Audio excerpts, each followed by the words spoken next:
In Palestine, the Islamic resistance movement claims that Israel is carrying out ethnic cleansing in Gaza before the eyes of the world. Activists from around the world are protested at the COP16 Biodiversity Summit in Cali, Colombia to bring attention to the escalating violence against environmental defenders. North Korea launched the powerful intercontinental ballistic missiles on Friday, 19 hours after the United States announced a build-up of its forces on the peninsula.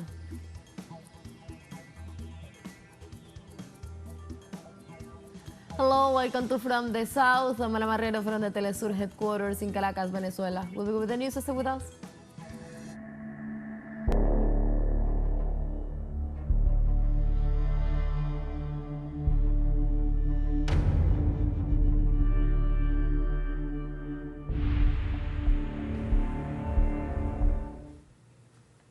In Palestine, the Islamic resistance movement claims Israel is carrying out ethnic cleansing in Gaza before the eyes of the world. The movement denounced that the bombing of the Zionist DD against the Kamal and the hospital and the ongoing massacre in Beit Lahia are war crimes and the continuation of a campaign of ethnic cleansing being carried out in the Palestinian enclave before the eye of and ears of the world.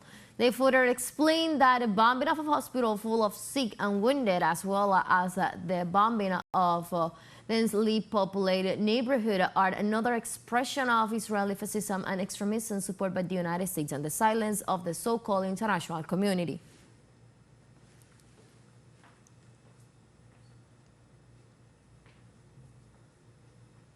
Also in Palestine, Israel brutally attacked the center of the Gaza Strip, leaving at least 47 dead. The attack took place in the city of Deir al-Balah, a Nusra camp in the city of Al-Sayaweda, where most of the victims are women and children. The wounded are transferred to the Al-Aqsa hospital, where they are treating the multiple wounded from the brutal bombing of residential areas. Some survivors said that while helping the wounded from the first bombing, rescued some victims who were attacked.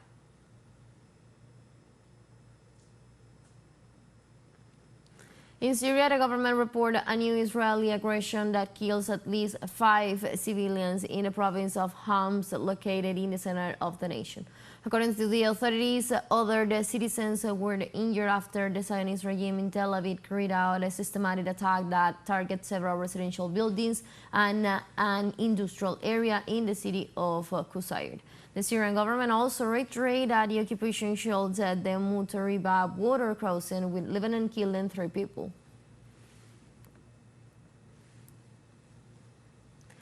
Venezuela's parliament appointed new representative of the citizens' power for the next 7 years. After the review more than 40 eligible profiles, the National Assembly appoints Gustavo Vizcaíno as the new Comptroller General of the Republic. At the same time, the National Assembly ratified the current Attorney General Tarek William Saab as the head of the Public Ministry and Alfredo Riz in the Huntsman's office. After the appointment, the President of the Parliament, Jorge Rodriguez, named new members of the Republican Moral Council. Also in Venezuela, President Nicolás Maduro led the commemoration of the first anniversary of the Great Venezuelan Women's Mission, when he affirmed that despite U.S. sanctions, the people are united moving forward for social recovery. The president points out that all women in the country have played a key role in the struggle of the Bolivarian Revolution against the destabilizing plans of the Venezuelan extreme right wing and its U.S. allies. In this sense, the Venezuelan head of state emphasized while the global ultra-right continues to leave women aside, the Bolivarian Revolution has granted them for their historical demands. The president also assured that the Venezuelan voice in the struggle against neoliberalism resounds in the nations of the world. El capitalismo. Capitalism, in its fast and barbaric form, which humanity is facing right now, Maria. We are facing the barbarism of fascism, and it is not only Venezuela saying it. Just prick your ears so you can see what the world of Venezuela has echoed so much in the world, that today in Europe, Asia, Africa, in the United States and in all of Latin America. They talk about the danger of fascism for the society of today and tomorrow. And where did the first war come from? From our struggle here in Venezuela.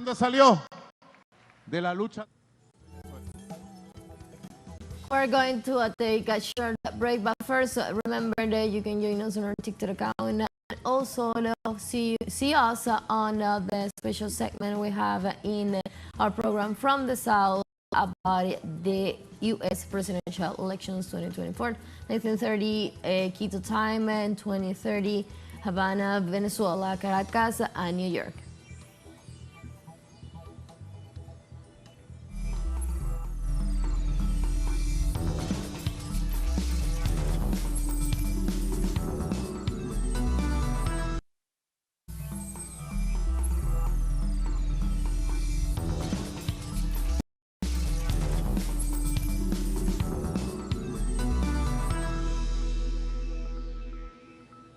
Welcome back to From the South. In Colombia, activists from around the world protest at the COP16 Biodiversity Summit in Cali to bring attention to the escalated violence against environmental defenders. The protests came in alarming statistics with at least 196 environmental activists killed globally in 2023, and Colombia recording the highest number at 79 deaths. Latin America, particularly countries like Brazil, Mexico, and Honduras, remains the most dangerous regions for these defenders, with mining, deforestation, and agribusinesses expansions being key drivers of the violence. The activists are criticizing the lack of effective protection for environmental defenders despite government commitments and protection programs.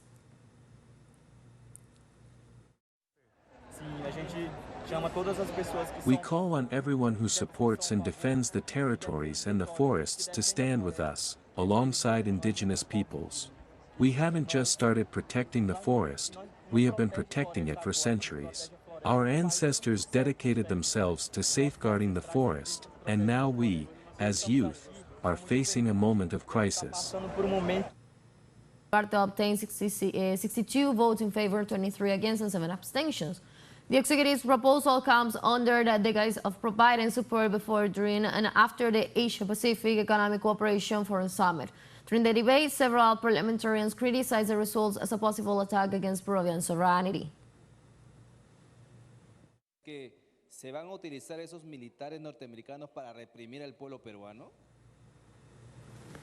Is it that these U.S. military forces are going to be used to repress the Peruvian people? I don't know. I'm trying to understand the position of the president because it really makes me wonder. There is a very important issue, Mr. Chairman. The military forces that come from other countries, not only from the United States, they're not going to fight against the cogotero. It is not against the criminals in the streets. This is to avoid, Mr. Chairman, I don't know if you know it, but a lot of world leaders meet here, and they can be the target of terrorist attacks, not of Peruvian terrorism, but international. In other words, many things can happen. There are international leaders, and how do you think they're going to trust only the internal security of a country? Pure logic, simple reasoning.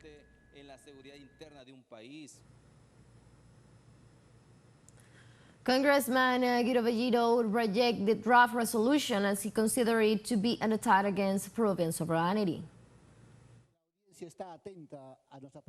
Thank you, Mr. Chairman. I believe that the audience is paying attention to our participation.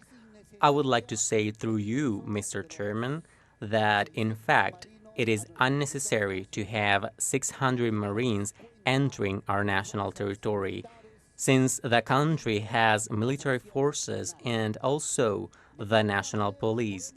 Therefore, due to sovereignty issues and also due to issues of national defense of our territory, we consider that this initiative is not favorable and should not be voted in favor. Mr. Chairman, for our part, on a personal basis, I would like to point out that we're going to vote against this initiative.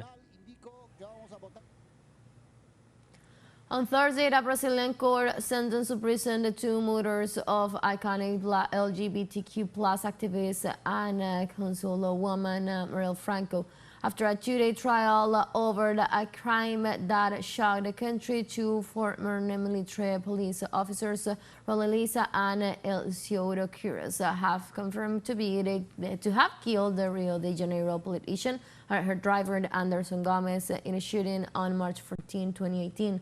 Lesa, who was sentenced to 78 years and 9 months imprisonment, said he pulled the trigger, while Quiero, who drove the car, was sentenced to 59 years and 8 months behind bars.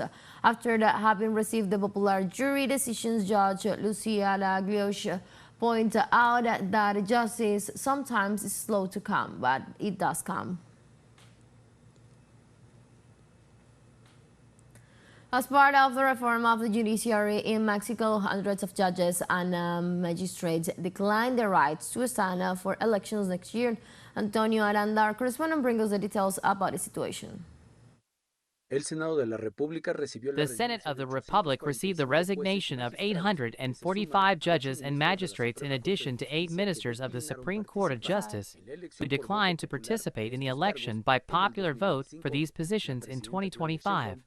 President Claudia Sheinbaum reiterated that this is a product of the popular mandate. I was elected by the people of Mexico, and 8 ministers cannot be above the people, and that is what the Constitution says. Among the judges and magistrates who will not participate in the election are those who were recently exposed in the president's morning conference for favoring powerful drug lords, corrupt politicians, or businessmen. Juan José Fernando Garcia, judge of the 8th District in matters of federal trials in the state of Mexico, granted a flat suspension to Rafael Caro Quintero so that he would not be extradited at the request of the U.S. government. This is an irregular situation.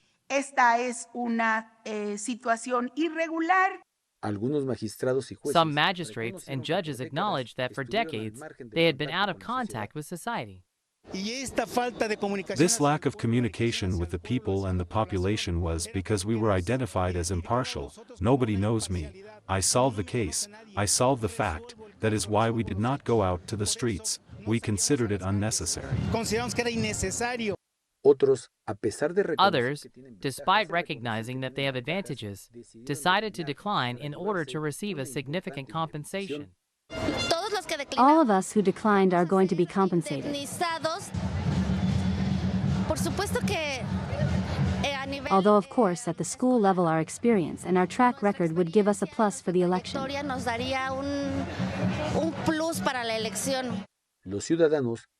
Citizens consider judges, magistrates, and ministers corrupt and support the renewal of the judiciary. For me, none of the justice system is honest, generally speaking, because if they don't see the gifts, they don't do things the way they should be.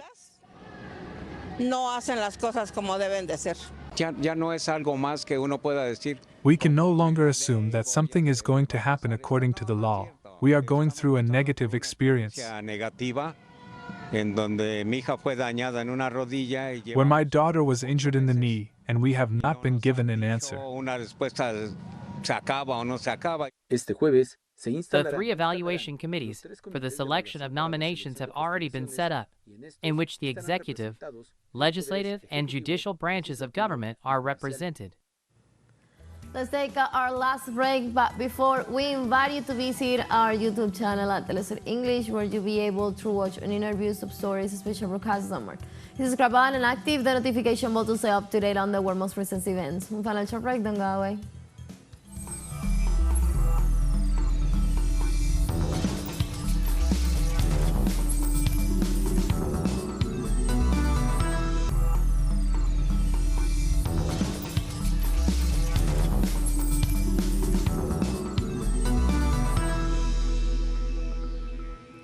Welcome back. North Korea launched the powerful intercontinental ballistic missiles on Friday, 19 hours after the United States announced a buildup of its forces on the peninsula. North Korean leader Kim Jong-un was at the forefront of this new launch and described it as a success, according to the national news agency. These missiles, which has proven to have the range to strike anywhere in the United States, is the second Pyongyang missiles launch in less than 24 hours. The previous one, according to South Korea and Japanese records, reached the highest levels of any North Korean missiles launch so far.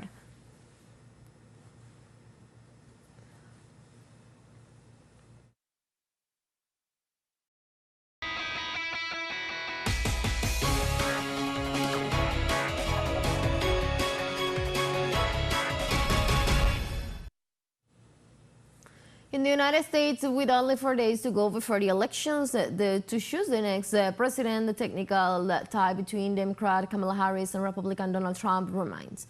Harris and team have 49.1% of the popular vote, while Trump and J.D. Vance have 47.2% of the popular vote. However, the extreme right wings players takes the lead in key states such as Arizona, North Carolina, and Georgia. In Pennsylvania, the key territory, Harris and Trump appear tied. The narrow margin between the candidates raises the fears of an outbreak of political violence by the extreme right, which, in addition to maintaining a campaign of discredit on the reliability of the guardians of the vote, continues to doubt the victory of President Joe Biden in 2020. In Georgia, leaders of Georgian opposition parties called for new protests and new elections in their refusal to recognize their defeat in the last parliamentary elections. According to what was expressed by leaders of the opposition parties in the country, the convocation will take place in Roosevelt Avenue this coming Monday, where they will inform in detail about the action plan. Also, according to their statements, a constitutional coup d'etat has taken place in the country, in which they argue that the purpose is to regain control over the future of the nation.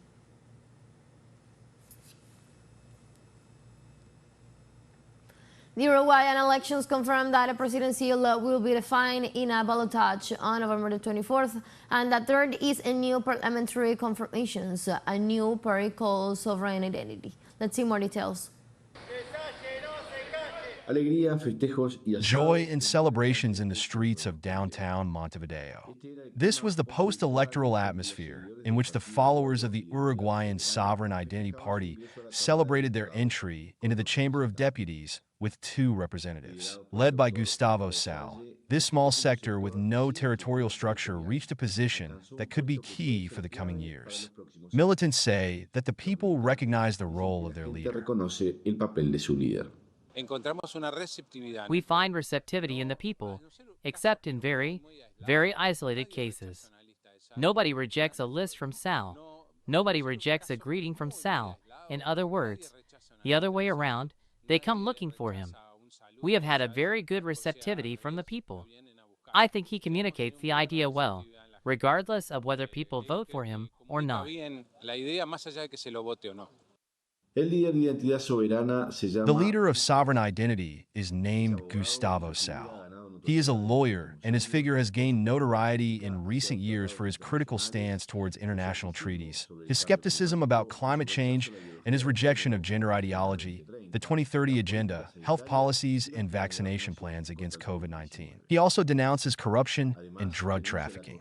Sal defines himself as an anti-globalist and defender of national sovereignty.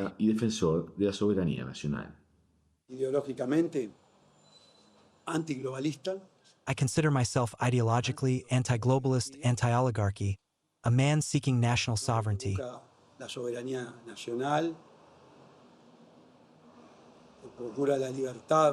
Seeking the individual freedom of the human being without losing sight that the human being lives in the social context and that social context obligates to have solidarity and empathic conduct. I do not enter into the left-right considerations because I consider them a terrible, nefarious manipulation.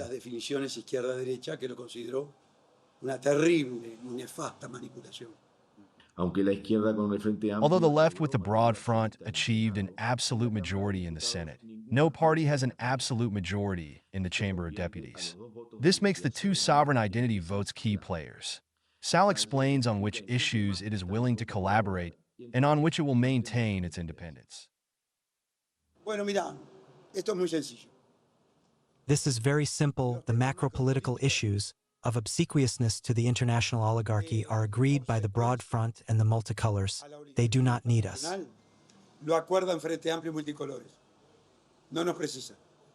It is in the cheap, accessory, and insignificant politicking that we are going to be able to influence.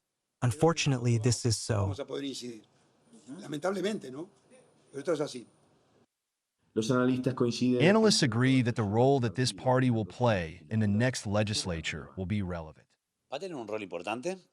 This party is going to have an important role because the majorities that were consolidated, the integration of the parliament in deputies was consolidated in such a way that the two votes of sovereign identity are going to be used to form majorities for one political bloc or the other. This means that it can play an important role. We have to see how this party uses this role to play. If it closes itself to bans and does not lend itself to any agreement and maintains an anti-political system position, or if on the contrary it starts to agree with the different parties according to different laws. Gustavo Sal focused his campaign on accusing Parliament of being a den of sellouts, and frequently refers to the political caste to refer to legislators. At 66 years of age, this lawyer, who graduated in 1982 and joined the prosecutor's office during the military dictatorship, managed to capture the attention of part of the electorate. With 2.7% of the vote, his party, Sovereign Identity, won 2 seats in Parliament, one for himself and one for his daughter, Nicole Sal. Para su hija, Nicole Sal. Mateo Grille, TeleSUR, Montevideo, Uruguay. We have come to the end of this news brief, but you can find this and many other stories on our website at telesurenglish.net. You can also join us on our socials. We're on Facebook, on X, and on Instagram as well. For Telesur English, and from the South, I'm Ana Marrero. Thank you for watching.